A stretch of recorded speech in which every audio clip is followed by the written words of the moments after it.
So, I just got a new book from my local libraries about the language of flowers, and I kind of got inspired by it. First, there's an introduction just talking about flowers in general, but then they go from alphabetical order with a bunch of flowers, one page for each, and the first flower is the anemone. So it looks like this, and I got inspired to do a painting of it. So I'm doing a anemone painting inspired by this page from this book, The Language of Flower by Marina Halemeyer.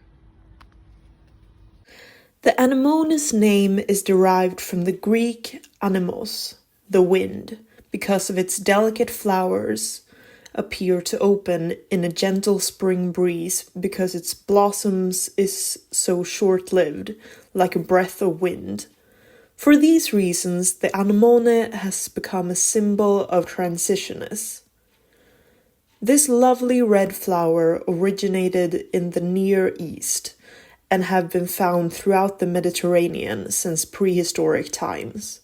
The fragile and fleeting beauty of the anemone's blossoms, a delightful sight in the Greek spring meadows, simply cried out for a mythological interpretation.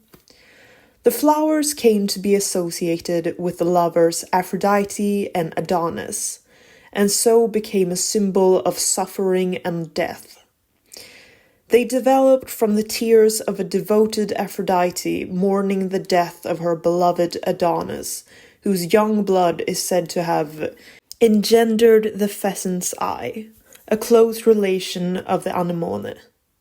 The flowers were also seen as a symbol of rapidly fading youth. The anemones, or wind flowers, that arose from Aphrodite's tears became a symbol of a woman's quick-drying tears. Aphrodite is said to have recovered swiftly from her lover's death.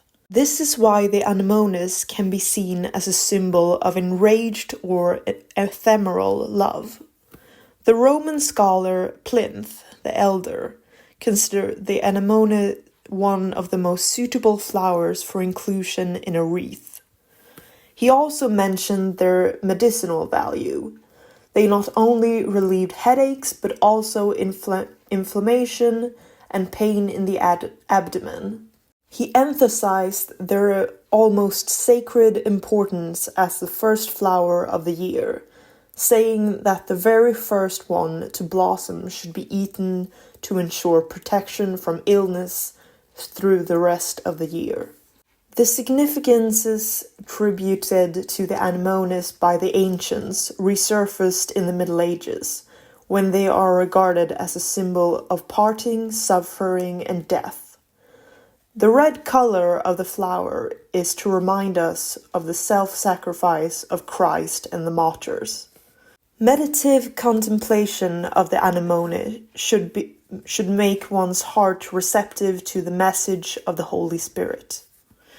During the Renaissance, the metamorphosis of youth into a beautiful flower was understood as a symbol of the brevity of human life, which later interpretations saw in the anemone's rapid decline as a symbol of transition of everything human. Along with the carnation, tulip, arcula, hyacinthus, ranunculus, and primula, the anemone was one of the 7 most important garden flowers in the 17th century. Cultivated in countless shapes and shades, the anemone became every gardener's pride.